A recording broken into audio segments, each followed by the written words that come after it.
ऐसा कोई आइडिया जो इनिशियली आपको लगता था ये माइंड बॉगलिंग होगा और जी, और ये जो है 100x ग्रोथ करेगा और इससे मेरा रेवेन्यू जो है वो 150 या 200x हो जाएगा, और उसके बाद वो एकदम से चला नहीं? क्योंकि इनिशियली तो हमारे अंदर बहुत इंतज़ाज़म होता है, लेकिन सारे आइडियाज तो चलते नहीं है ना। वो ऐसा कौन सा आइडिया था स्टार्टिंग में जो ओके नहीं, लेट मी टेल यू, जो पहले 2 आइडियाज़ में भी थे उनमें भी मेरे को बहुत मेहनत मुशक्कत करनी पड़ी। जैसे मैंने आपको बताया, मेरे को पहली नौकरी में रिजेक्शन सीखना पड़ा। सेकेंड जॉब में भी survey was not easy to do. घर घर जाके दरवाज़ा खटकाना, उनसे बात करना, बहुत स्केप्टिकल लोग होते हैं, वहाँ भी बहुत फेलियर मिले। No business was a easy business, even computers बेचना वॉज नॉट ईजी। ठीक है, हाँ, पर मेहनत बहुत ज़्यादा थी, रिजल्ट कम था। ठीक है, जब ब्रेन ऑप्टिमाइजेशन पे बारी आई तो मैंने ये अपने बच्चों के लिए देखा था। मेरी वाइफ एजुकेशनिस्ट है। नमस्कार दोस्तों, आपने आज तक बहुत सारे ऐसे पॉडकास्ट चैनल तो जरूर देखे होंगे जिसके अंदर आप सब लोगों ने सिर्फ लोगों की बिजनेस की सक्सेस सुनी, उनके टिप्स सुने और उससे कुछ सीखने को मिला। लेकिन क्या आपको पता है कि हम लोग जिंदगी में सबसे ज्यादा किस चीज से सीखते हैं? अपनी सक्सेस से नहीं सीखते हैं, लेकिन जहां जहां पे हम गिरे, चाहे थोड़ा धीरे गिरे या बहुत तेजी से गिरे, हमारे फेलियर से सबसे ज्यादा सीखते हैं। लेकिन बात नहीं करता कोई भी बिजनेसमैन, राइट? तो आज हम लोग जो है अपने चैनल पे सबसे पहली सीरीज जो लेके आ रहे हैं वो ला रहे हैं बिजनेस के फेलियर्स की जो है सबकी कहानियां, जिससे हमारे को बहुत कुछ सीखने को मिलेगा। तो आज हमारे साथ हैं हमारे गेस्ट गुरुनंदन जी, जो कि पिछले 12 साल से ब्रेन ऑप्टिमाइजेशन पे काम कर रहे हैं, शार्क टैंक पे भी आए हैं और प्रेसिडेंट से अवार्ड भी लिया है, और आज जो है काफी अच्छा कर रहे हैं अपने बिजनेस में। लेकिन उतार चढ़ाव तो देखो जी, सबने देखे हैं। तो आज इन्होंने अपने बिजनेस में क्या क्या उपलब्धियां ली वो तो आपने बहुत जगह इनके बारे में सुना होगा, लेकिन अपने बिजनेस में इन्होंने क्या क्या गलतियां करी जिससे हमारे को सीखने को मिलना चाहिए, राइट? वो सारी चीजें आज हम गुरुनंदन जी से पूछेंगे। नमस्कार गुरुनंदन जी। नमस्कार सर, कैसे हैं आप? बस एकदम बढ़िया। ओके, तो गुरुनंदन जी, सबसे पहले थोड़ा सा आपके बिजनेस का ब्रीफ आप एक बार बता दीजिए, उसके बाद फिर कुछ सवालों के जवाबों की शुरू। बिल्कुल बढ़िया। सबसे पहले तो मैं आपको बहुत आभारी हूँ कि आपने मुझे इस पॉडकास्ट चैनल पे बुलाया, जो कि बहुत ही अपने आप में यूनिक है, बहुत ही इनोवेटिव है और बहुत ही क्रिएटिव है। ठीक है, दूसरा, जिस चीज़ से लोग भागते हैं, ठीक है, हर कोई अपनी गलतियों को कारपेट के नीचे डालता है। वही हम बोलते हैं ना, putting all the bad things under the carpet, छुपाने की कोशिश करते हैं। तो उसको उजागर करके आप बहुत बड़ा लोगों के लिए काम कर रहे हो, लोगों को सीखने का मौका दे रहे हो, ताकि वो खुद वो गलतियां ना करें जो दूसरे लोग कर चुके हैं। और हालांकि मैं आपको एक बात बता दूं, 99% लोग फिर भी वो गलतियां करेंगे। ठीक है, क्योंकि जब तक खुद को ठोकर नहीं लगती तब तक समझ में नहीं आता। जब तक आप उस जूते को नहीं पहनते जो चुभता है, तब तक आपको पता नहीं चलता कहाँ चुभता है। बट स्टिल आपकी ये कोशिश वाकई बहुत ही अप्रिशिएबल है, बहुत ही सराहनीय है, और मैं आपको बहुत बहुत शुभकामनाएं देता हूँ कि आपने इतना इनोवेटिव सोचा और ऐसा बढ़िया पॉडकास्ट चैनल का एक आइडिया आप लेके आए हो। सो बहुत बहुत मुबारक, बहुत बहुत कॉन्ग्रेचुलेशंस। हाँ जी। ठीक है, अपने बिज़नेस के बारे में जैसे कि हमने इस पॉडकास्ट चैनल को समझा है कि हम यहाँ पर ज़्यादा जो हमने गलतियाँ की हैं, जो हमारे फेलियर्स रहे हैं, जो हमारे स्टेपिंग स्टोन टू सक्सेस रहे हैं, जो कि बहुत इंपॉर्टेंट है किसी बिज़नेस के ग्राफ में ऊपर जाने के लिए, वो हम डिस्कस करेंगे। हमारा जो बिज़नेस है वो ब्रेन की कैपेबिलिटी के बारे में है। मैं हमेशा बोलता हूँ, कोई भी इंसान जिसके पास दिमाग है और उस दिमाग का इस्तेमाल कर रहा है, वो हमारा पोटेंशियल पार्टिसिपेंट है, यानी कि आप भी। ठीक है, और दूसरी बात, हम ब्रेन की कैपेबिलिटीज़ और ब्रेन की पावर के बारे में बात करते हैं। शरीर के लिए तो बहुत सारे जिम खुले हुए हैं। गोल्ड जिम सबसे पहले खुला था, फिर एनी टाइम फिटनेस आ गया, कल्ट आ गया, बहुत सारे जिम हैं। बहुत सारी डाइट के ऑप्शंस है, कीटो डाइट है, और भगवान जाने कौन कौन सी डाइट्स हैं। ठीक है, बहुत सारे शरीर को लेके योगा आसन हैं। ठीक है, एरोबिक्स है, जुम्बा है। तो शरीर के लिए तो बहुत हमने नाम सुने हैं, बहुत बहुत चीज़ें करते हैं, पर ब्रेन के लिए क्या? ठीक है, ब्रेन जो कि सबसे पावरफुल ऑर्गन है हमारी बॉडी का, जो हमारे थॉट्स को, हमारे एक्शंस को, हमारी सेंसेस को, हमारे इंटरनल ऑर्गन्स को, एक्सटर्नल लिम्ब्स को ब्रेन चलाता है। नॉर्मली मैं ये बोलता हूँ कि भगवान ना करे, अनफॉर्चुनेटली अगर किसी को राइट साइड पे पैरालिसिस हो जाए, हाथ और पैर, आंखें, ये सब, आधा मुंह सब काम करना बंद कर देता है। प्रॉब्लम हाथ या पैर में नहीं होती, प्रॉब्लम लेफ्ट ब्रेन में क्लॉट होता है, ठीक है। तो ब्रेन हमारा इतना इंपॉर्टेंट है कि अगर हमें पलक भी झपकनी है तो बिना ब्रेन के हम अपनी पलक भी नहीं झपक सकते। पर ब्रेन के लिए हम करते क्या हैं? कुछ भी नहीं, ठीक है। बादाम अखरोट खाने से कुछ नहीं होने वाला, ठीक है, सिर्फ दुकानदार अमीर होने वाले हैं, ठीक है। तो इसके लिए कुछ ब्रेन एक्सरसाइजेज हैं जो कि साइंटिफिकली प्रूवन रिसर्च हैं। मैं अध्यात्म और भौतिक दोनों का बहुत बड़ा फॉलोअर हूँ और दोनों पे विश्वास रखता हूँ। हमारे अध्यात्म से ही आज जो हमारे अध्यात्म ने बोला था, आज भौतिक दुनिया उसको प्रूव कर रही है, ठीक है। एग्जाम्पल गैलेक्सीज, बहुत सारी गैलेक्सीज हैं, ठीक है। तो ये बात हमारे वेदास में कई हज़ार साल पहले लिखी गई। आज रिसर्चर, साइंटिस्ट उसको सच मानने को और या उसको प्रूव करने को तैयार है।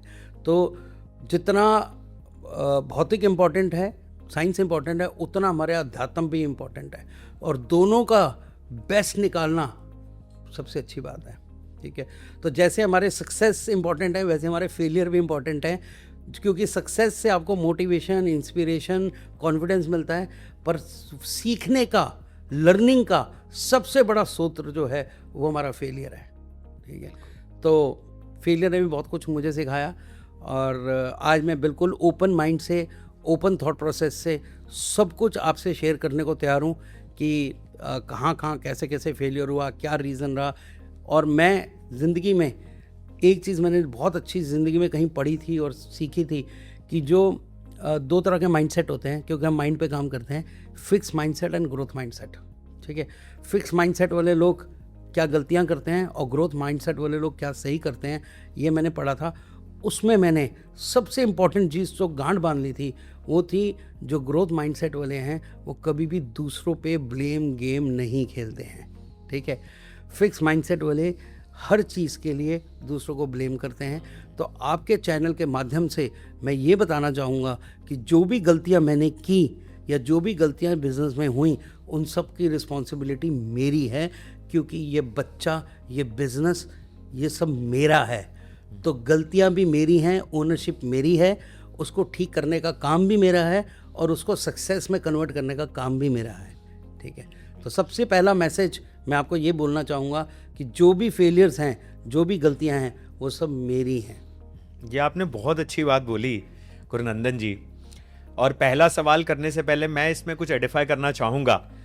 देखिए क्या होता है ना, ये ना गुरुनंदन जी, ये जो ब्लेम गेम है ना, इसकी शुरुआत तो बचपन से ही हो जाती है। मैं आपको बताता हूँ कैसे।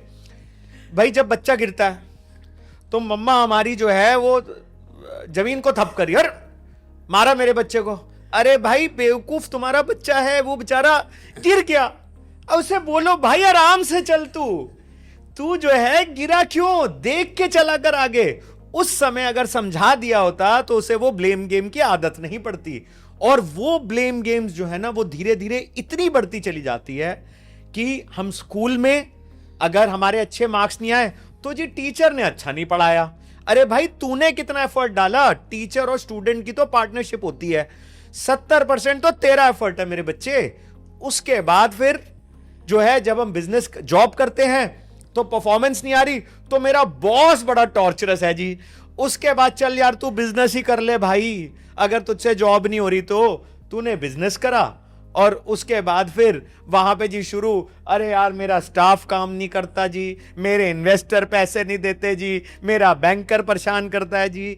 तो जितनी भी परेशानियां जो होती है ना, वो हम सीधा सीधा दूसरों पे ठोक देते हैं। बिल्कुल ठीक। भाई देखो आज जो है ना, ये बिजनेस फेलियर्स की अनफिल्टर्ड वर्जन है।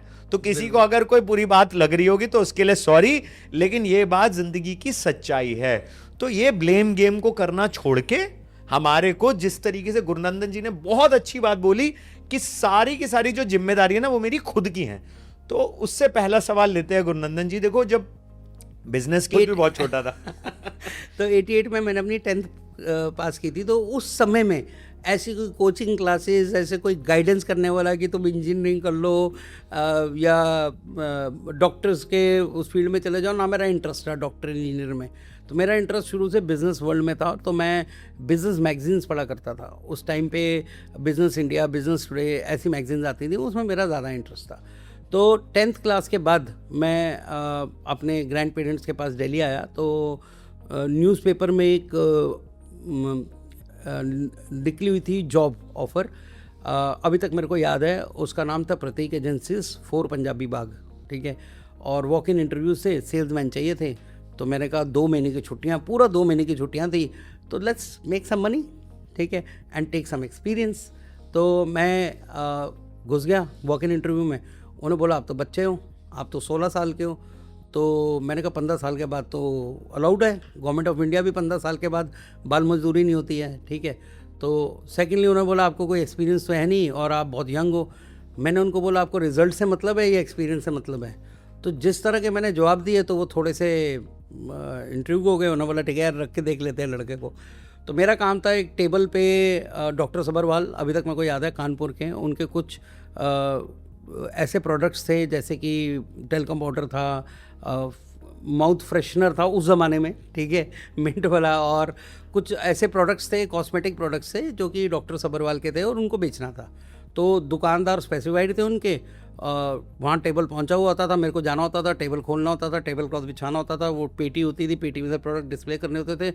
जो लोग दुकान के सामने से निकल रहे हैं उनको प्रोडक्ट बेचना होता था, और शाम को दुकानदार को हिसाब दे के कहानी ख़त्म कर देनी होती थी।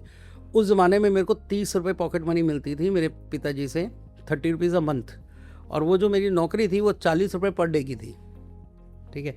तो 40 रुपये पर डे इंटू 30 दिन 1200 रुपये। तो जिस बच्चे को 30 रुपये पॉकेट मनी मिल रही हो उसको 1200 मिल जाए और 2 महीने के 2400 मिल जाए, तो आप सोचो वो कौन से आसमान पे होगा। बिल्कुल जी। ठीक है। तो हालांकि आज के रिलेशन में वो 2400 रुपये नथिंग है, ठीक है, बट उस ज़माने में 2400 वॉज अ वेरी गुड। उस समय 40x की ग्रोथ हो गई एकदम। करेक्ट। तो उस 2400 रुपये में से मैंने अपने पूरे परिवार के लिए गिफ्ट्स लिए, मेरे को याद है। और मैं वापस जब पेरेंट्स के पास पहुंचा, मेरी सिस्टर भी है बड़ी, तो मैंने सबको सबके गिफ्ट दिए। सब बड़े खुश थे, यार ये लड़का तो चलो 2 महीने अच्छा कुछ सीख के आया, कमाई करके आया। वहाँ पर मेरे कम्युनिकेशन स्किल्स, वहाँ पे मेरे इंटरपर्सनल स्किल्स, वो 2400 तो बहुत छोटी रकम थी। जो उसने मेरे को सिखाया, रिजेक्शन, जब मैं लोगों को बोलता था बहुत अच्छा प्रोडक्ट है, बोलते थे नहीं चाहिए नहीं चाहिए, 90% तो रिजेक्शन होता था। रिजेक्शन को कैसे हैंडल करना है, फेलियर को कैसे हैंडल करना है, वो मैंने वहाँ सीखा, ठीक है। तो बहुत अच्छी उम्र में मेरे को एक प्रैक्टिकल स्किल डेवलप हुआ, communication skills, how to handle rejection, how to convince people, all those things, ठीक है। तो 11th में अब वो 40 रुपये पर डे वाला चस्का तो लगा होता है, वापस 30 रुपये महीना पॉकेट मनी में कैसे गुजारा चलेगा। तो मैंने कॉमर्स ज्वाइन किया 11th में और सब्जेक्ट्स। तो फ्री टाइम में मैं एक दिन, मेरे को अच्छे से याद है, मेरे फादर पटियाला में थे, पंजाब में, तो वहाँ एक बहुत बड़ी दुकान है, इको इलेक्ट्रॉनिक्स आज भी है। उस ज़माने में इलेक्ट्रॉनिक्स से सबसे बड़ा शोरूम था। और उस ज़माने में टीवी हर घर में नहीं होता था, आजकल तो हर कमरे में होता है, पर हर घर में नहीं होता था। फ्रिज हर घर में होता था, वॉशिंग मशीन भी किसी किसी घर में होती थी, और एसी का नाम की चीज़ चिड़िया ही नहीं थी, सिर्फ कूलर वूलर होते थे, ये सिचुएशन थी। तो पिताजी को कुछ लेना था, वो मेरे को साथ ले गए मार्केट, उस दुकान पे गए। तो उस दुकान पे देखा, यार बहुत बढ़िया दुकान है, बहुत बड़ी दुकान है। तो पिताजी अपना प्रोडक्ट खरीदे थे, मैं दुकानदार के मालिक के पास गया। मैंने कहा सर एक आइडिया है, आपके लिए एक ऑफ़र है। कहते क्या ऑफ़र है? मैंने कहा सर अगर मैं आपको ऐसी लिस्ट बना के दे दूं कि किस घर में कौन सी वॉशिंग मशीन है या नहीं है, किस घर में कौन सा टीवी है, ब्लैक एंड वाइट टीवी है, कलर टीवी है, या वो कलर टीवी लेना चाहते हैं, किस घर में फ्रिज है, कितना पुराना है, कब बदलना है, ऐसी अगर मैं आपको एक लिस्ट बना के दे दूं तो वुड यू बी इंटरेस्टेड? तो उसने बोला यार ये तो आइडिया बड़ा ज़बरदस्त है, मेरे पास तो ऐसा कोई डेटा ही नहीं है। अगर मेरे पास कस्टमर का ऐसा डेटा हो जाए और उनका फ़ोन नंबर, नाम, एड्रेस सब मिल जाए तो मेरी सेल्स बढ़ सकती हैं। तो मेरे सेल कौन नहीं बढ़ाना चाहता, ठीक है। तो ही सेड ओके। तो उन्होंने बोला, मैंने कहा एक मैं फॉर्म क्रिएट करूँगा, सर्वे फॉर्म। तो मैंने उसको नाम दिया सर्वे फॉर्म, और मैं सेल सर्वे फॉर्म क्रिएट करूँगा और आपको ला के दूँगा, और मैं 10 रुपये लूँगा पर फॉर्म। तो वो रात नेगोशिएट होते होते 5 रुपये में डील क्लोज हो गई। और मेरे पास 2 घंटे फ्री होते थे, तो मैं उन 2 घंटों में कम से कम मेरा टारगेट होता था कि मैं 10 घर करूं उन 2 घंटों में। तो अपने घर के आसपास के 10 घर मैं धीरे धीरे कवर करने शुरू कर दिए, यानी कि रोज़ के 50 रुपये। तो जिस बच्चे को 40 रुपये पर डे की इनकम की आदत थी, उसमें 50 रुपीज़ पर डे का जुगाड़ ढूंढा, ठीक है। तो जब मैंने वो 50 रुपये पर डे ढूंढने की ज़रूरत कोशिश की और मैंने काफ़ी सक्सेसफुल हो गया, थोड़े दिनों में मेरे पास पैसे आने शुरू हो गए। तो मैं फ्रेंड्स को कभी आइसक्रीम खिला रहा हूँ, कभी छोले भटूरे खिला रहा हूँ। दोस्त कहते यार तू यार इतने पैसे कैसे देते तेरे पिताजी? मैंने कहा पिताजी से कोई पैसे नहीं लेता, मैं खुद कमाता हूँ और 2 घंटे में कमाता हूँ 50 रुपये पर रोज़। ऐसे कैसे करता है यार? तो मैंने उनको बताया, तो कहते यार हमें भी करा दें। मैंने कहा 3 रुपये तुम्हारे, 2 रुपये मेरे, ठीक है। तो इस तरह से मेरे साथ मेरे 3 दोस्त और जुड़ गए, ठीक है। अब वो 10-10 वो करने लग गए। तो जो मेरी इनकम 50 रुपये खुद की थी, 60 रुपये मेरी इनकम वहाँ से आने लग गई पर डे। तो जो बच्चा दिन में 50 रुपये कमाता था, अब वो 110 रुपये कमाने लग गया।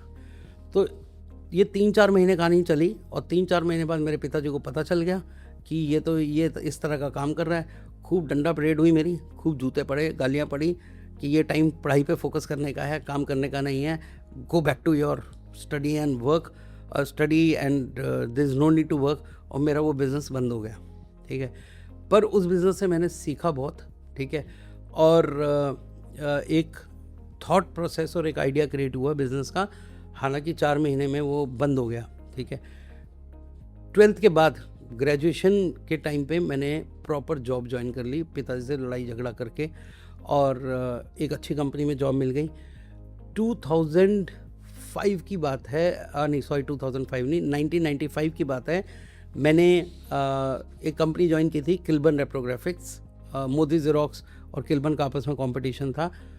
2-2.5 साल सक्सेसफुल इस बिज़नेस में काम करने के बाद मैंने एक बहुत अच्छा ऑप्शन मेरे को मिला था। पर्टेक कंप्यूटर लिमिटेड, PCL करके कंपनी आई थी, जो कि असेंबल्ड कंप्यूटर के रेट पे ब्रांडेड कंप्यूटर दे रहे थे। उस ज़माने में कंप्यूटर 40-45 हज़ार रुपये का होता था, और 40-45 आज की डेट में कुछ नहीं, उस टाइम पर बहुत मोटा अमाउंट था कंप्यूटर्स के लिए। और मैंने उसकी एजेंसी ली, प्रॉपर मैंने एजेंसी चलाई, 7 लड़के नीचे रखे। वो एजेंसी बहुत अच्छी चली मेरी, ऑलमोस्ट 7-8 महीने। अनफॉर्चुनेटली PCL कंप्यूटर्स बंद हो गया बिकॉज ऑफ द हुंडी सिस्टम चलता था। 3 महीने बाद उसको पेमेंट करनी थी। अमेरिकन डॉलर एकदम से ऊपर गया, रेज हुआ। तो जितना जो डिफ्रेंसिएशन था इंडियन प्राइस और डॉलर प्राइस में, वो इतना ज़्यादा बढ़ गया कि वो कंपनी शट डाउन हो गई, उसको लॉसेस हो गए, ठीक है। और उसके शट डाउन होते ही मेरा बिजनेस भी शट डाउन हो गया। Again back to the job, ठीक है। फिर मैंने टेलीकॉम कंपनीज ज्वाइन की और बहुत फास्ट ग्रो किया, बिकॉज बिजनेस एक्यूमेंट था तो मेरी ग्रोथ बहुत फास्ट थी। क्योंकि मैंने जब भी जॉब की, कभी ये नहीं सोचा कि मैं नौकरी कर रहा हूँ। मेरे को हमेशा लगता था मेरा खुद का बिजनेस है। मैंने एयरटेल ज्वाइन किया तो मेरे को ये नहीं था कि सुनील भारती मित्तल जी की कंपनी है, मेरी कंपनी है। जो एरिया मेरा है वो मेरा है, ठीक है। रिलायंस में मैंने काम किया। I was fortunate to meet mister Mukesh Ambani thrice, ठीक है। आइडिया सेलुलर के साथ काम किया। तो जितने भी बड़े ब्रांड्स टेलीकॉम हैं, मैंने वहाँ काम किया और काम सीखा वहाँ पर, ठीक है। बहुत गलतियाँ की, वो यही सोचा कि ये जो गलतियाँ कर रहा हूँ ये अपने बिजनेस में नहीं करूँगा, ठीक है।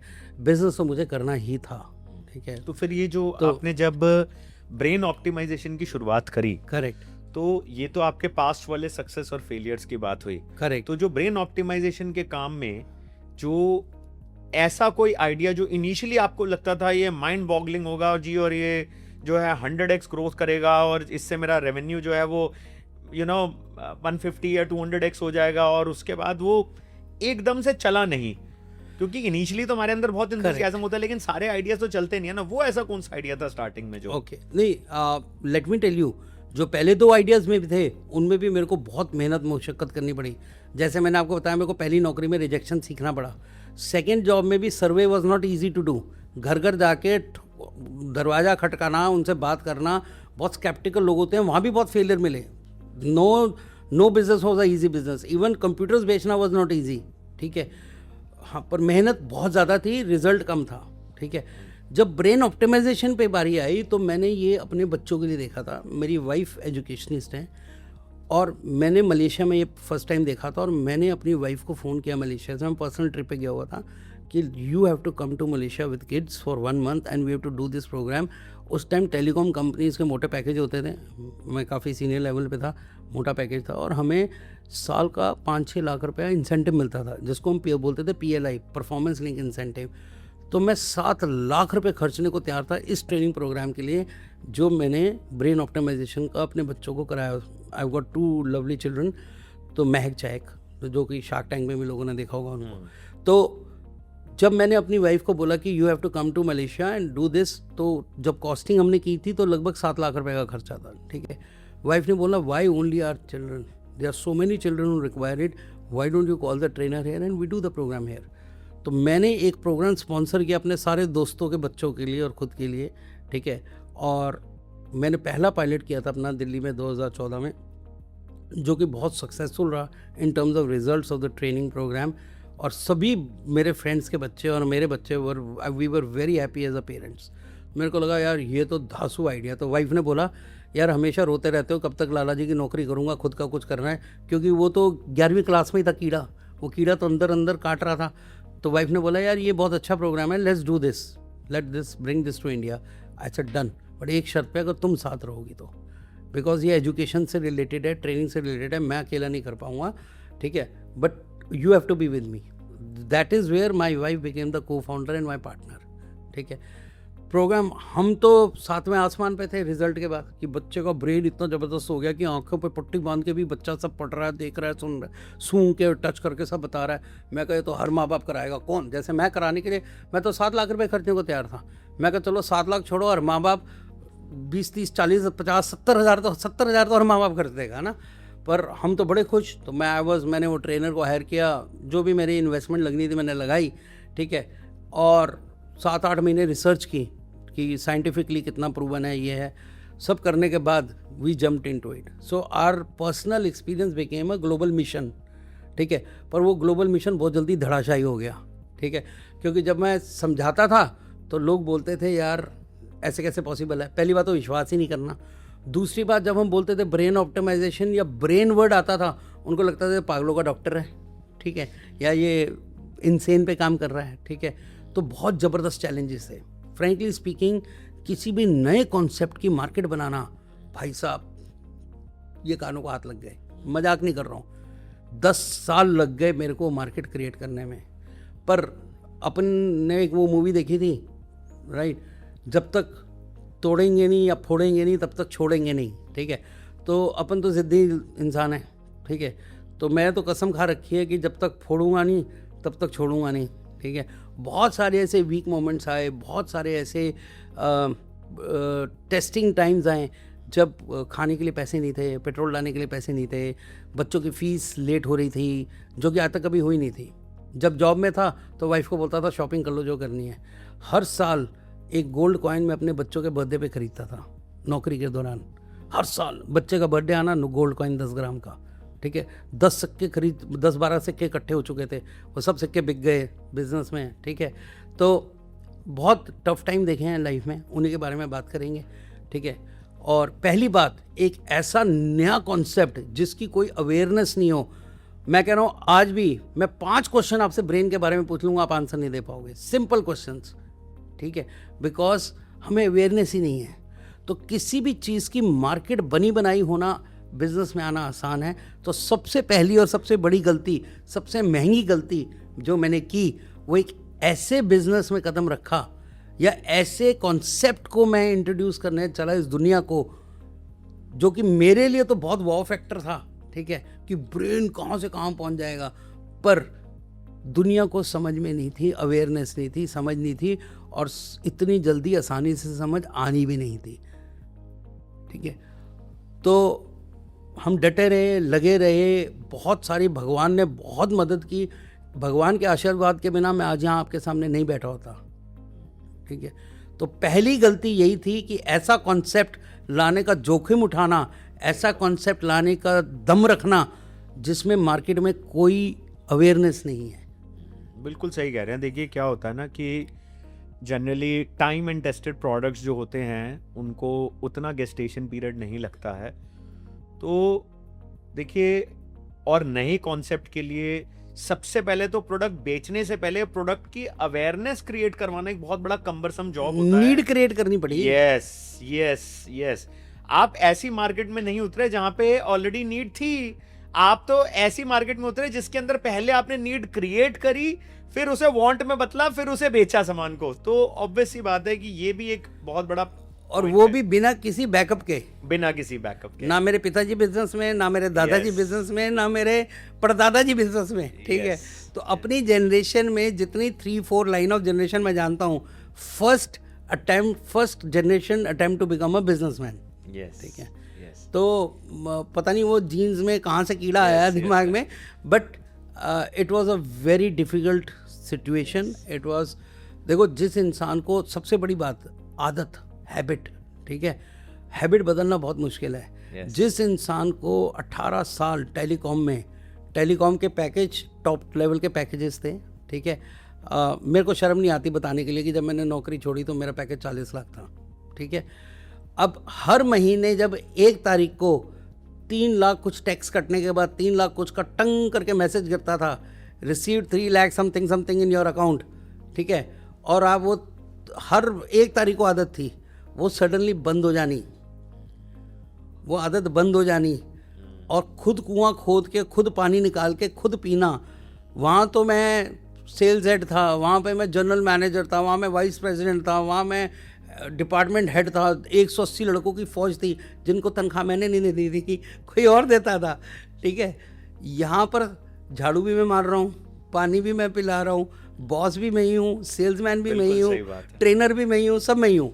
बिल्कुल सही बात है। ठीक तो है। इसी पे ही ये माइंड सेट का जो शिफ्टिंग था, Correct. बहुत डिफिकल्ट था, बिल्कुल बहुत डिफिकल्ट था। तो मेरी सबसे राय यही है कि सबसे पहले जब भी आप जॉब से बिजनेस में आना कोई बुरी बात नहीं है, बहुत अच्छी बात है, बट मैंने कॉन्सेप्ट का रिसर्च तो कर लिया, मार्केट का रिसर्च नहीं किया। कॉन्सेप्ट के साइंटिफिक प्रूफ्स मैंने देख लिए, साइंटिफिक रिसर्च पेपर देख लिए, मार्केट रिसर्च मैंने नहीं की। एक्चुअली मैं आपको एक इसी पे ही एक डेटा शेयर करता हूँ। 90% ऑफ द बिजनेसेस पता है क्यों फेल होते हैं? मैं आपको एक बहुत ही ह्यूमरस सी चीज़ बताता हूँ। बेसिकली जब हम वेस्टर्न वर्ल्ड में क्यों बिजनेसेस का सक्सेस रेशियो कंपैरेटिवली ज़्यादा है, ऑल्दो उनकी इकोनॉमी ज़्यादा डायनामिक है हमसे, कस्टमर का माइंडसेट बहुत डायनामिक है वहाँ पे, लेकिन उसके बावजूद भी success rate is higher because जो सबसे पहला स्टेप होता है ना बिजनेस का, बिजनेस प्लान बनाना और उसके अंदर मार्केट रिसर्च करना। आधे से ज़्यादा लोग, ऐसा नहीं आप ही, बहुत सारे लोग मार्केट रिसर्च करते नहीं है, इसी वजह से 90% of the businesses in the market fail. तो मेरा दूसरा सवाल आपसे ये होगा कि जब इनिशियली जब ये टेस्ट फेज था आपके साथ, तो आपको ना बहुत सारे साइंस मिल रहे होंगे कि नहीं ये गलती नहीं करनी चाहिए, लेकिन फिर भी एक गट फीलिंग होते है, नहीं मैं तो इसे सक्सेसफुल करके दिखाऊंगा, क्योंकि बिजनेसमैन का इनिशियली एंथुजियाज्म तो बहुत होता है ना। तो ऐसे कौन से साइंस थे जो कि इनिशियली बिजनेसमैन को इग्नोर नहीं करने चाहिए? ओके, तो पहली गलती जैसे मैंने आपको बताया, हमने बाकी सब रिसर्च की थी, मार्केट रिसर्च नहीं की। दूसरा संकेत तब ऐसे मिले कि जब हमें लोगों ने वो रिस्पांस नहीं दिया जो हम सोच रहे थे कि हमें रिस्पांस मिलेगा, ठीक है। हमने क्या स्टार्ट किया, हमने सेमिनार्स रखने शुरू किए। तो मैं जाके सोसाइटी के एक सेक्रेटरी को मिलता था, RWA के, एक सेमिनार रखता था। तो संडे को पेरेंट्स बुलाए जाते थे कि आपका ये, पहले ब्रोशर्स बांट दिए जाते थे। उस टाइम इतना ज़्यादा व्हाट्सअप प्रचलित नहीं था, तो फिज़िकली ब्रोशर्स घर घर जाके वॉचमैन बांट के आता था। और संडे को टाइम फिक्स किया जाता था 11 बजे, ये गुरनंदन जी आएंगे, ये सेमिनार करेंगे, डेमो दिखाएंगे कि आप अपने बच्चे के ब्रेन को कैसे बेटर कर सकते हो। तो सोसाइटी है 200 लोगों की और आ रहे हैं 5 लोग, ठीक है। हमें एक्सपेक्टेड थे कम से कम 50 लोग आएंगे, तो हमने अरेंजमेंट किया 50 लोगों के हिसाब से। और सोसाइटी के चार्जेस भी होते हैं, ऐसे प्रोग्राम फ्री में कोई सोसाइटी नहीं कराती, 4-5 हज़ार रुपये देने पड़ते हैं ऐसे हॉल बुक कराने के लिए सोसाइटी का। तो वो स्टार्टिंग में ऐसे संकेत मिले कि लोगों का रिस्पांस बहुत अच्छा आया नहीं, हमने उसको इग्नोर मारा। या ये मान लो मैं थोड़ा ज़िद्दी हूँ, जैसे बोला जब तक फोड़ेंगे नहीं तब तक छोड़ेंगे नहीं टाइप हैं, तो हम थोड़े ज़िद में अड़े रहे। तो एक मिक्स सा हमें रिस्पांस मिला। मिक्स में मैं बोलूँगा कम वाला रिस्पॉन्स ज़्यादा था, बहुत अच्छा तो कभी मिला ही नहीं, ओके ओके कई बार मिला, ठीक है। जैसे किसी सोसाइटी में सेक्रेटरी के या प्रेसिडेंट के रिलेशन अच्छे हैं तो उसने 20-30 लोग इकट्ठे कर दिए, उस 20-30 में से 3-4-5 कन्वर्ट हो गए, ठीक है। तो स्टार्टिंग में बहुत टफ था, बहुत मैं मेरी सेल्स के लैंग्वेज में बोलता हूँ, लिप सर्विस की जगह लेग सर्विस ज़्यादा थी। चलना बहुत पड़ा, काम बहुत करना पड़ा, भाग दौड़ बहुत करनी पड़ी और धीरे धीरे इस्टेब्लिश होना पड़ा, ठीक है। तो जो एक बिजनेस प्लान 3 महीने 6 महीने 1 साल सक्सेसफुल का होता है, वो मेरे को 5 वर्षीय योजना लगने लग गई, ठीक है। मेरे को पता था कि किसी और बिज़नेस में इतना पैसा इतना टाइम लगाया जाए तो शायद ज़्यादा जल्दी सक्सेसफुल हो जाऊंगा, पर मैंने उन संकेतों को नज़रअंदाज करते हुए एक ज़िद पकड़ के रखी और थोड़ा ज़िद्दी रहा कि मेरे को करना ही तो है। जैसे कि आपने बोला कि नीड मार्केट में आपको क्रिएट Create करनी थी, करनी लोगों को पड़ी। इतनी अवेयरनेस नहीं थी। यही अगर ऐसा कोई प्रोडक्ट होता जिसके अंदर नीड ऑलरेडी थी तो मे बी शायद रिस्पॉन्स और अच्छा मिलता। बिल्कुल करेक्ट। तो इसी पे ही हम अपने अगले सवाल पे आते हैं। देखिए, मेरा अगला सवाल ये होएगा कि ऐसी कौन सी बहुत बड़ी गलती थी जो शायद आपको लगा शायद आपकी रिजिडिटी की वजह से हुई हो, या वो आपको नहीं करनी चाहिए थी जो कि इररिवर्सिबल थी? ओके, तो ऐसी तो खैर बहुत सारी गलतियां हैं, पर एक ऐसी गलती जिसे मैं बहुत सारे लोग मेरे हिसाब से करते हैं और आपके चैनल के माध्यम से बताना चाहूँगा कि इमोशंस में बहना, ठीक है। Emotional, too much emotions into business बहुत घातक होते हैं, ठीक है। Too much of analysis is equal to paralysis, ये तो आपने सुना ही होगा। Too much of analysis analysis leads is to equal to paralysis. Paralysis, है ना। आज एक नया वर्जन दे रहा हूँ मैं, to much emotions is like a drowning in ocean, ठीक है। तो मैंने जो सबसे बड़ी गलती की कि मैंने इमोशनल होके इस बिजनेस को पकड़े रखा। वो तो खैर अच्छा किया, पकड़ना मेरा कोई, मैं ये नहीं बोलता हूँ कि वो गलती है पकड़ के रखना, बट मैंने कुछ ऐसे गलतियाँ की कि इमोशंस में आके कुछ रॉन्ग लोगों के साथ अपने आप को जोड़ लिया, उनको मैं ना नहीं बोल पाया इमोशंस के चक्कर में। कुछ ऐसी हैवी कमिटमेंट्स कर दी जिनकी बहुत हैवी प्राइस मुझे पे करनी पड़ी, ठीक है। मुझे तो बिज़नेस करना ही था, मैं तो ज़िद्दी हूँ, पर कुछ ऐसे लोग साथ जुड़े जिनका विजन मेरे विजन के साथ नहीं मैच कर रहा, ठीक है। और जैसी थोड़ी सी भी हल्की सी हवा चली तो वो दाएं बाएं लेफ्ट राइट हो गए, ठीक है। कोविड में बहुत सारे लोगों ने अपने बिजनेस बंद किए, मैंने कोविड में बिजनेस को नई दिशा दी, पर वो भी एक बहुत डिफ़िकल्ट रास्ते से गुजर के दी, ठीक है। तो बहुत सारे ऐसे गलत डिसीज़न हुए जिनकी वजह से मेरा जो सक्सेस है वो काफ़ी डिले हुआ, ठीक है। ऑल्दो अपने आप को हमेशा हम इंस्पायर करते हैं कि failure is like a spring board, जितना नीचे जाते हो उतना कई गुना ज़्यादा ऊपर जाते हो। अच्छा है अपने आप को इंस्पायर करने के लिए, मोटिवेटेड रखने के लिए, बट जब आप उस पेन से गुजरते हो ना, बहुत ही गंदी पेन है। कुछ लोग डिप्रेशन में चले जाते हैं, कुछ समय के लिए मैं भी डिप्रेशन में गया, ठीक है। और कुछ लोग इरिवर्सिबल लेवल पे पहुंच जाते हैं। भगवान की दया से मैं इरिवर्सिबल लेवल पे नहीं पहुंचा, ठीक है, बट क्योंकि कहीं ना कहीं कुछ ना कुछ भगवान मेरे को संकेत देते रहे। मैं आज भी ये मानता हूँ कि अगर मेरे को इस बिज़नेस में भगवान की इच्छा से हूँ, नहीं आना होता तो मेरे बच्चों का बेस्ट रिजल्ट आता ही नहीं आना होता तो शायद प्रेसिडेंट ऑफ इंडिया से अवार्ड मिलता ही नहीं आना होता तो शार्क टैंक में आता ही नहीं। बहुत ऐसी मैंने चीज़ें की जिनसे मेरे को फेलियर भी मिले, पर कहीं ना कहीं किसी न किसी चीज़ को मैं पकड़ के सीढ़ी फिर भी चाहे धीरे धीरे ऊपर चढ़ रहा हूँ, पर वो स्पीड बहुत स्लो है, मैं उस स्पीड से खुश नहीं हूँ, और वो स्पीड मेरी गलतियों की वजह से है। बेसिकली क्या है कि इमोशंस एक बहुत बड़ी गलती है जो कि मेरे को लगता है कि इरिवर्सिबल कुछ ऐसे मेरे को घाव और गड्ढे मिले हैं जो कि इरिवर्सिबल रहे हैं because of my emotional decisions, not calculative decisions actually. तो इसी से ही मैं आपका जो नेक्स्ट सवाल है वो लूँगा। तो ऑब्वियस सी बात है, ये आज नई चीज़ सीखी भी, if too much into emotion then you'll land up drowning into an ocean. Yes भाई, analysis leads to paralysis तो सुना था।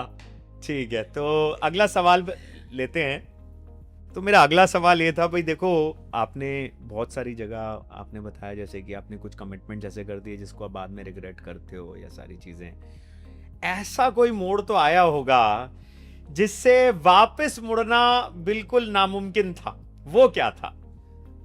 देखिए सर, मैंने आपको बताया कि ये तो भगवान की कृपा है जो आज तक मैं इस बिज़नेस में बना हुआ हूँ। भगवान ने ज़िद्दी बनाया, भगवान ने हेल्प की, भगवान ने इंस्पायर किया। आपका बहुत ही इम्पोर्टेंट और बहुत ही अच्छा क्वेश्चन है। डेफिनेटली एक ऐसा मोड़ मेरी ज़िंदगी में आया after two much of success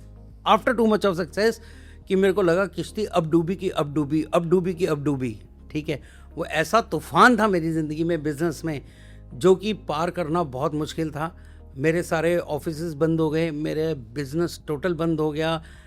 मेरा 1 रुपए की इनकम नहीं थी कई महीने तक। ज़ीरो बिजनेस, ज़ीरो एम्प्लॉयज़, सारे एम्प्लॉयज़ छोड़ के चले गए। कुछ छोड़ के चले गए, कुछ को थैंक यू बोलना पड़ा।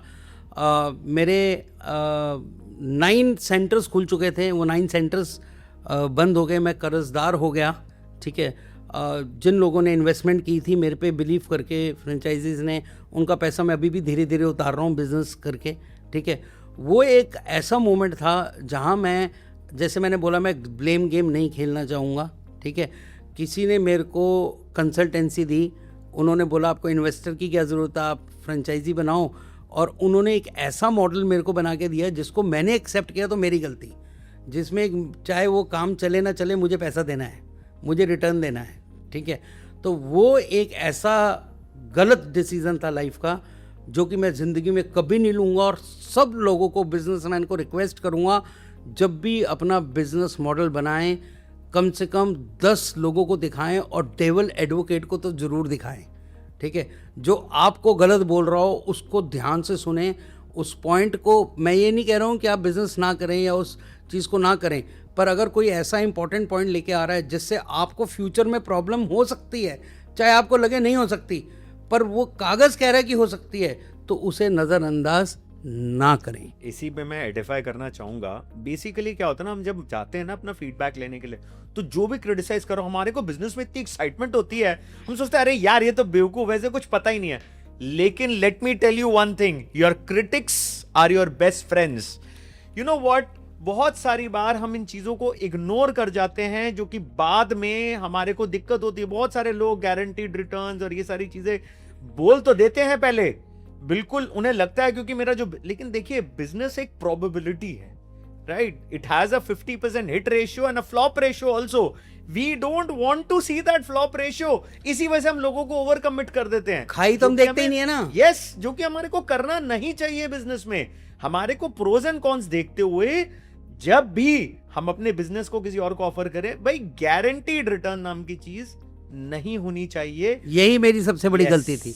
यस, ठीक है, यस। और हमें, मतलब it was like a suicidal mission for me. ठीक है, ये तो भगवान की दया रही कि वो सुसाइड नहीं हुआ। ठीक है, और वो जो जिद है जो शुरू से थी वो आज भी पकड़ी हुई है, जब तक फोड़ेंगे नहीं तब तक छोड़ेंगे नहीं। ठीक है, और जितने भी मेरे साथी जिन्होंने मेरे पे बिलीव करके इन्वेस्ट किया था वो आज भी बिलीव में हैं, और आज भी मैंने ऑर्गेनाइजेशन बंद नहीं किया है, आज भी हम काम कर रहे हैं, और धीरे धीरे we are reviving back, and I am sure that in coming times I will return single penny of anybody that I owe. ठीक है, बट 99% लोग इस चीज़ को पार नहीं कर पाएंगे। इतना ज़बरदस्त रेजिलियंस, इतना ज़बरदस्त एडवर्सिटी माइंडसेट पा लेना अपने आप में बहुत मुश्किल काम है, क्योंकि हम इस बिज़नेस में थे जहाँ माइंडसेट क्रिएट करते हैं, जहाँ हम ब्रेन की पावर क्रिएट करते हैं, तो शायद ये मैं कर पाया। तो बेसिकली अपने बिजनेस का मैं खुद टेस्टिमनी हूँ। ठीक है, बट क्योंकि जो लोग माइंड पावर में नहीं हैं, जिन लोगों को अपनी ब्रेन की पावर पे नॉलेज नहीं है, अवेयरनेस नहीं है, जहाँ उस पर काम नहीं किया है, गारंटेड हार चुके होते हैं। तो मेरी रिक्वेस्ट रहेगी, कभी भी ज़िंदगी में गारंटेड रिटर्न नाम के शब्द को ना आप आगे प्रमोट करना, और अगर कोई दे रहा हो तो उस पर तो बिल्कुल विश्वास मत करना। उससे बढ़िया बैंक चले जाओ, एफडी ले लो। हाँ, चाहे मैं ही दोबारा क्यों ना बोलूं खुद लाइफ में, मेरे पे भी विश्वास मत करना। एक चीज बता दूं, वो जो बैंक की एफडी है ना, वो भी गारंटीड रिटर्न नहीं है। करेक्ट, बहुत सारे बैंक भी बंद हो चुके हैं भाई साहब। करेक्ट, है ना? करेक्ट। इसी पे हम अपने अगले सवाल पे आते हैं। तो ये जो गलती आपने करी और भी गलतियां जो आपने डिस्कस करी, उसमें आप बाहरी हालातों को, मैनेजमेंट को और जी इन्वेस्टर्स को और सबको कितना गलत मानते हैं और खुद को कितना जिम्मेदार मानते हैं आप इस चीज के लिए? 100% मैं जिम्मेदार हूँ, 100% गलती मेरी थी। बाहर वाला, मैंने ना बचपन में एक कहानी सुनी थी, पढ़ी थी, आपने भी पढ़ी होगी, शायद चौथी क्लास की हिंदी के एक चैप्टर था जिसमें एक चिड़िया अपने बच्चों को जन्म देती है खेत के अंदर, ठीक है, और बहुत छोटे छोटे बच्चे होते हैं। चिड़िया जाती है, दाना चुगती है, बच्चों के लिए दाना लेके आती है, खिलाती है, और बच्चे क्योंकि छोटे होते हैं तो खेलते हैं सारा दिन खेत के अंदर। तो थोड़े दिनों बाद चिड़िया जब वापस आई तो बच्चे बहुत सहमे हुए थे, डरे हुए थे। तो चिड़िया ने बोला, क्या हुआ, आज इतने डरे और सहमे हुए क्यों हो?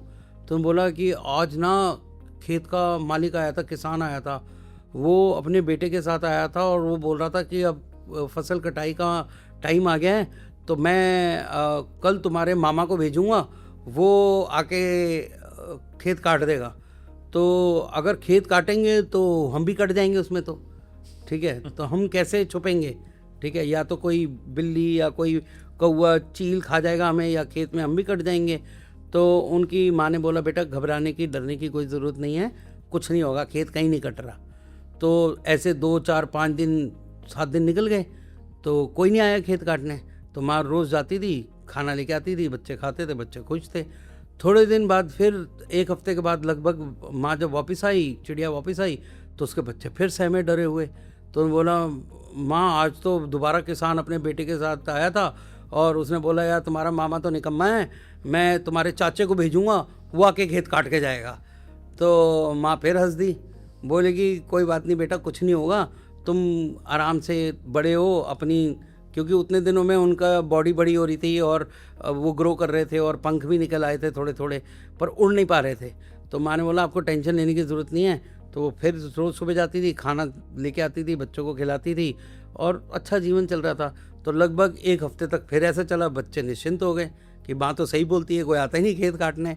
तो फिर 5-7 दिन बाद दोबारा माँ वापस आई शाम को, तो बच्चे फिर सहमे हुए कि वो आया था किसान अपने बेटे के साथ और बोल गया कि कल तुम्हारे ताऊ को भी लूँगा, चाचा भी बेवकूफ़ है, वो भी नहीं आया काटने।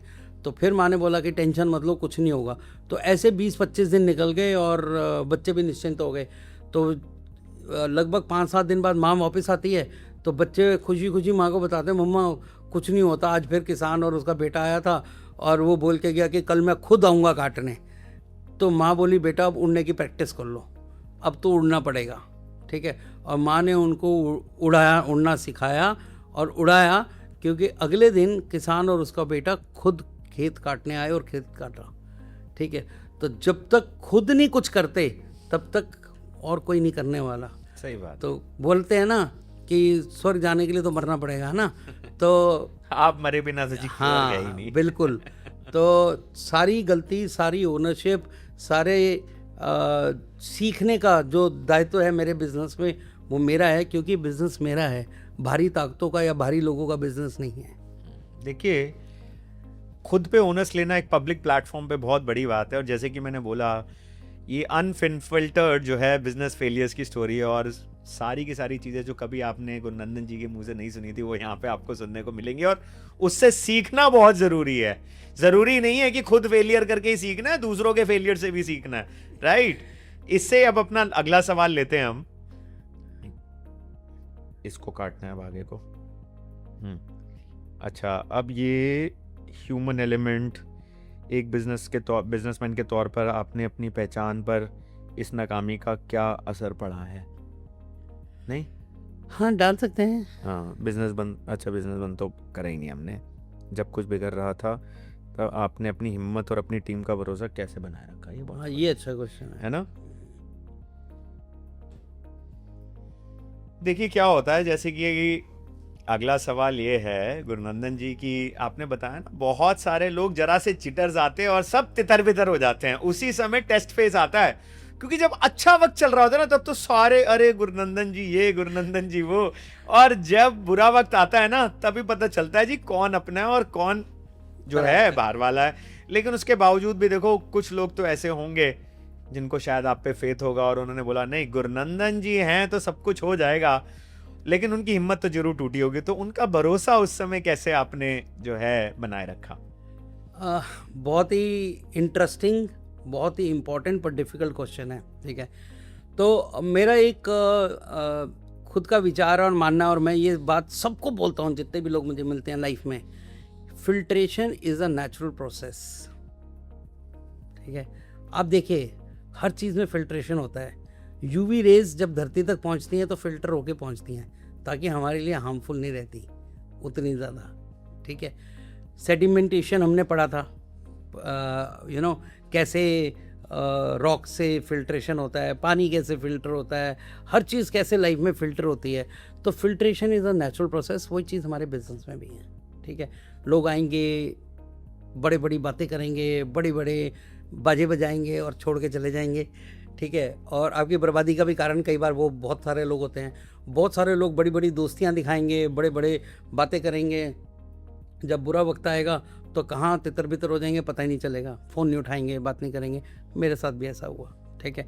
और इसके लिए मैं मेंटली प्रिपेयर्ड था, बिकॉज जैसे मैंने बताया मैं जानता था कि filtration is a natural process and I am very happy with it. मेरे को दुख नहीं होता जब मेरे को मेरा कोई अपना सच्चा और अच्छा दोस्त बोलने वाला इंसान छोड़ के जाता है, तो मुझे कभी दुख नहीं होता, ठीक है, क्योंकि मुझे पता होता है कि ये एक दिन होना है, ठीक है। जब हमने एक दिन ये धरती छोड़ के जानी हमें मालूम है, तो जब उसका दुख नहीं है तो किसी इंसान का मुखौटा पहन के आना और चले जाना मेरे लिए कोई दुख की बात नहीं, नथिंग इज परमानेंट, ठीक है। मेरे को पहला धक्का कब पहुंचा, जब मैं शार्क टैंक से दबा के बिजनेस आया हमें, ठीक है। मतलब इतना ज़बरदस्त बिजनेस आया कि 3 महीने में 70 लाख का बिजनेस कर डाला, ठीक है। पर उसके बाद एक उसको मेंटेन करना मुश्किल था और उसके बाद सैचुरेशन पॉइंट नीचे आया। पर शार्क टैंक के बाद हमें जब सक्सेस मिला तो हमें बहुत सारा ट्रोल भी किया गया, ठीक है। मेरे अगेंस्ट वीडियोस बने, मेरे कॉन्सेप्ट के अगेंस्ट वीडियोस बने। तो फिर हम अपने आप को यही समझाया कि भैया धीरू भाई अंबानी ने जो बोला था, धीरू भाई अंबानी जी का एक कहावत है, जब लोग आपके खिलाफ बातें करने लगें तो समझें कि आप सक्सेसफुल हुए, ठीक है। तो अपने आप को इंस्पायर्ड रखा। उस टाइम मेरे कुछ सुप्रीम कोर्ट के क्लाइंट्स से जिनको मैं ट्रेनिंग दे रहा था, मैंने उनको बोला कि मैं इनको सू कर दूंगा, इनके अगेंस्ट डिफेमेशन का केस कर दूं, ये कर दूं। उन्होंने बोला कुछ करने की ज़रूरत नहीं है, अगर तुम्हारे अगेंस्ट वीडियो बन रहे हैं तो तुम समझ लो कि तुम इतने इंपॉर्टेंट हो कि लोग तुम्हारे लिए अपना टाइम निकाल रहे हैं, तुम्हें ट्रोल कर रहे हैं, तुम्हारे अगेंस्ट वीडियो बना रहे हैं, तो समझ लो कि तुम बहुत इंपॉर्टेंट हो, ठीक है। तुमने जो अचीव करना था वो पॉपुलैरिटी वाली दुनिया में अचीव कर लिया, अदरवाइज किसके पास टाइम है? कोई इंसान कोई भी दुकान खोल के बैठा है, किसके पास टाइम है कि उस दुकानदार के अगेंस्ट वो कुछ भी बोले या ऐसे पब्लिक प्लेटफॉर्म पे कुछ बोले, ठीक है, पहली बात। दूसरी बात, मेरे को जब धक्का लगा, जब मैंने कुछ गलत डिसीजन लिया और जिनका खमियाजा मुझे भुगतना पड़ा, तो उस टाइम बहुत सारे अपनों ने मुंह फेर लिए, ठीक है। वो एक नेचुरल फिल्ट्रेशन वाला प्रोसेस रहा। पर उस दौरान भी कुछ लोग ऐसे रहे जिन्होंने मेरे पे बिलीव रखा। सबसे पहले तो जो फ्रेंचाइजीज़ ने पैसा लगाया था उन्होंने बिलीव रखा। अब मैं धीरे धीरे पैसा कमा के हर महीने कभी 20,000, कभी 30,000, कभी 50,000, कभी 70,000, कभी लाख रुपए, जैसे मेरी इनकम होती है वैसा मैं हर महीने धीरे धीरे वापस करता जा रहा हूँ, ठीक है। And everybody is having that faith and belief in me, number 1। सबसे पहले तो उन्होंने मेरे पे बिलीव रखा and I am really thankful to them. Number 2, मेरे साथ एक ऐसे साथी जुड़ी रहीं, ठीक है, मेरी मास्टर ट्रेनर, जिन्होंने बोला GS, वो मेरे को प्यार से हर कोई GS बोलता है, गुरुनंदन सिंह की जगह GS, राइट, कि जब आपने हमें इतने साल अच्छे पैसे दिए, सैलरीज दी, आपने हमें घुमाया, आपने हमें सब कुछ किया, तो आज बुरा समय आया तो मैं आपको क्यों छोड़ के जाऊँ, ठीक है। And let me tell you, in coming time I am going to give equity to that person in my company, ठीक है। क्योंकि ऐसे लोग बहुत कम मिलते हैं लाइफ में जो आपको बुरे वक्त में, डिफ़िकल्ट टाइम में पकड़ें, ठीक है। और इस पॉडकास्ट के माध्यम से जिस स्टूडियो में बैठे हैं, उस स्टूडियो के जो ओनर है आशीष अग्रवाल जी, वो भी उन्हीं लोगों में से एक हैं जिन्होंने मेरा हाथ उस टाइम पकड़ा जिस टाइम मैं सबसे बुरी सिचुएशन में था अपनी लाइफ की। और आज तो खैर 1.5 साल से मेरा और उनका साथ चल रहा है, और बिज़नेस में तो हम पार्टनर्स ही हैं, बट जीवन में एक बहुत अच्छे दोस्त और बड़े भाई और छोटे भाई वाला रिलेशनशिप है, ठीक है। तो सिर्फ ऐसे बुरे समय में लोगों ने छोड़ा ही नहीं मुझे, ज़्यादा लोगों ने छोड़ा, पर कुछ कम ऐसे लोग भी मेरे साथ जुड़े जो मेरे साथ अब जीवन के लिए जुड़ गए हैं, क्योंकि मेरे बुरे वक्त में मेरे साथ जुड़े, ठीक है, ना कि मेरे अच्छे वक्त में, ठीक है। तो ऐसे कुछ लोग मेरे जीवन में, जब उस टाइम दोस्त तो ऐसे थे कि मैं हज़ारों में गिन सकता था, पर अब कुछ उंगलियों में गिनने वाले सच्चे दोस्त, सही बात, सच्चे साथी मेरे साथ हैं, और मैं भगवान का बहुत शुक्रगुजार हूँ कि ये साथी मेरे को मिले हैं, जिन्होंने मुझे इंस्पायर किया है, जिन्होंने मुझे मोटिवेटेड रखा है। और भगवान ने बहुत बड़े संकेत दिए, कई संकेत भगवान ने ऐसे दिए कि don't worry, you will come back, ठीक है। और आज भगवान की दया से we are on a track of coming back. बहुत बढ़िया, बहुत बढ़िया। तो अगला बहुत इंटरेस्टिंग सवाल है। अब हम, ये पॉडकास्ट ही इंटरेस्टिंग है। हाँ, जो है अगर जीएस सर जो है पुराने वाले जीएस सर से आज मिले, ठीक है, वो वहीं पे आगे खड़ा हो जाए जो 20 साल पहले जीएस सर थे, तो उसे सलाह दीजिए कुछ। ओके, खैर अगर 20 साल पहले जाऊं तो मैं जॉब कर रहा था, आज मैं बिजनेस कर रहा हूं, तो सलाह तो यही है। देखिए, मैंने अगर मैं बात करूं 40 लाख का पैकेज छोड़ा था, वो 40 लाख कमाने के लिए नहीं छोड़ा था, वो 40 करोड़ कमाने के लिए छोड़ा था, ठीक है। तो सलाह तो यही है कि अपने 40 करोड़ पे जो नज़र है वो नज़र बनी रहे, ठीक है। दूसरी सलाह जो मैंने उस जीएस को देना चाहूँगा जिसने बिजनेस में गलतियाँ की, ठीक है, आज से चाहे वो 5 साल पहले था या आज से 2 साल पहले भी था, मैं उस जीएस को, आज मैं एक नया जीएस जो थोड़ा सा और ज़्यादा वाइज है, मैं ये तो नहीं बोलूँगा कि मैं बहुत ही तुरफ खां बन गया हूँ, ऐसा नहीं है, बट हाँ, जो मैं पहले गलतियाँ करके आया हूँ उससे वाइज़र हो गया हूँ। तो उस वाइज जीएस को मैं ये बोलूँगा कि अपने लीगल डॉक्यूमेंट्स को बहुत ध्यान से पढ़ना है, एग्रीमेंट्स को, और किसी भी पेपर पे साइन करने से पहले सोचना, कोई भी लोन ओडी लेने से पहले 50 बार सोचना, ठीक है। तीसरा, अपने लक्ष्य से हिलना या डगमगाना नहीं, ठीक है, घबराना नहीं, ठीक है, और सही लोगों को पहचानना सीखें, उनके साथ साथ रहना सीखें। हाय हेलो, यारी दोस्ती, खाना पीना किसी के साथ भी करो, पर बिजनेस में सही लोगों को ही चूज़ करो और सही लोगों के साथ ही अपना बिजनेस बढ़ाओ। ठीक है, तो इसी पे मेरा अगला सवाल है और आखिरी सवाल इस वाले पॉडकास्ट का, कि देखिए, इन जिस्ट, देखो सारे के सारे दर्शक यहाँ पे सीखने के लिए बैठे हैं गुरुनंदन जी से बहुत सारी चीजें हैं जो आज तक नहीं सीखे, राइट।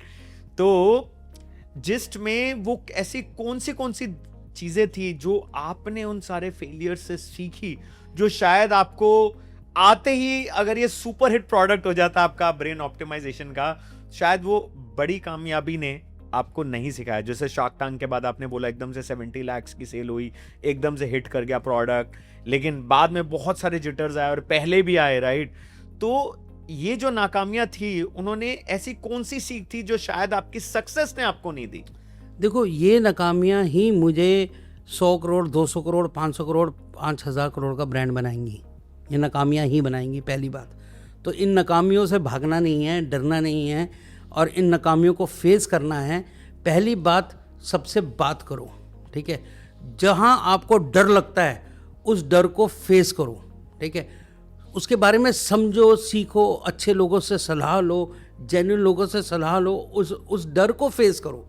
सबसे बड़ा जो हमारा गिव अप का रीज़न होता है ना, वो हम अपने डर के सामने हथियार डाल देते हैं, ठीक है। डर के आगे जीत है। पर डर के आगे ही जीत है, ये सही लाइन बनाई है, डर के आगे ही जीत है। तो डर को फेस करो, लोगों से बात करो और अपने आप को समय दो। मैं रोज़ अपने आप को 1 घंटे का समय देता हूँ, अपने थॉट्स के साथ सोचता हूँ, अपने आप से बातें करता हूँ, अपनी इनर कॉन्शियस से बात करता हूँ रोज़, और प्लान करता हूँ कि मेरे को आगे कैसे चलना है, ठीक है। तो आपका अपना जो सबसे पहला और सबसे बेहतर दोस्त है ना, वो आपके अंदर ही छिपा हुआ है, ठीक है। तो अपने आप से बात करो, अपनी कॉन्शियस से बात करो, ठीक है। मैं कोई यहाँ पे ज्ञान नहीं दे रहा हूँ, पर मैं प्रैक्टिकली करता हूँ, ठीक है। मैं अपनी कॉन्शियस से बात करता हूँ, ठीक है। सही गलत, गुड बैड पे मैं विचार करता हूँ, ठीक है। सही और गुड को चूज़ करना है, बैड और रॉन्ग को छोड़ना है। कहना आसान है, करना मुश्किल है, पर ऐसा नहीं कि इम्पॉसिबल है। और मैं ये जिस्ट ज़रूर लोगों को बताना चाहूँगा कि इमोशंस के समुंदर में मत डूबना, वरना मेरी तरह डूब जाओगे। देखिए बैलेंस इमोशन ज़रूरी है, पर बैलेंस्ड इमोशन चाहिए। तो मेरे को अपने बिजनेस में जो मैंने सबसे बड़ी गलती की है वो that is I went into lot of emotions, और उन इमोशंस में मैंने गलत लोगों को भी साथ जोड़ा, उन इमोशंस में मैंने गलत स्ट्रेटजीज भी खेली, उन इमोशंस में मैंने गलत जगह पैसा भी लगाया, उन इमोशंस में मैंने लोन्स भी लिए लोगों के कहने पे, उन इमोशंस में मैंने बहुत सारी गलतियाँ की, बट एवरी मिस्टेक के पीछे मेरे इमोशंस ज़्यादा हावी थे। जो डेविल्स एडवोकेट था उसकी मैंने नहीं सुनी, ठीक है। तो जो लोग आपको क्रिटिसाइज कर रहे हैं या आपके उस एक्ट को उस टाइम बोल रहे हैं कि गुरनंदन सोच ले, समझ ले, देख ले, ठीक है, उसको मैंने इग्नोर मारा। ये मेरी सबसे बड़ी गलती थी। मैं एक्सेप्ट करता हूँ और कसम खाता हूँ कि जीवन में ये गलती दोबारा नहीं दोहराऊंगा। बहुत बढ़िया गुरुनंदन जी, आज आपसे मिलके बहुत अच्छा लगा। और आज गुरुनंदन जी की कुछ बातें जो उन्होंने आखिरी में बोली उसको मैं एडिफाई करना चाहूंगा। देखिए क्या है कि इतनी सारी मुश्किलों के बाद भी, और एक ऐसा प्रोडक्ट जिसके अंदर मार्केट में नीड ही नहीं थी, उसके बावजूद भी 12 साल से आज तक टिके हुए हैं। और आज भी दिमाग में बिठा रखा है कि एक दिन इसे 200, 300, 500 करोड़ का ब्रांड पहुंचाऊंगा। और हम भगवान से यही प्रार्थना करते हैं कि एक दिन जो है वो आपका ये जो ख्वाब है वो पूरा हो, और हम देखना चाहते हैं और उस समय भी आपको पॉडकास्ट में बुलाना चाहते हैं जरूर।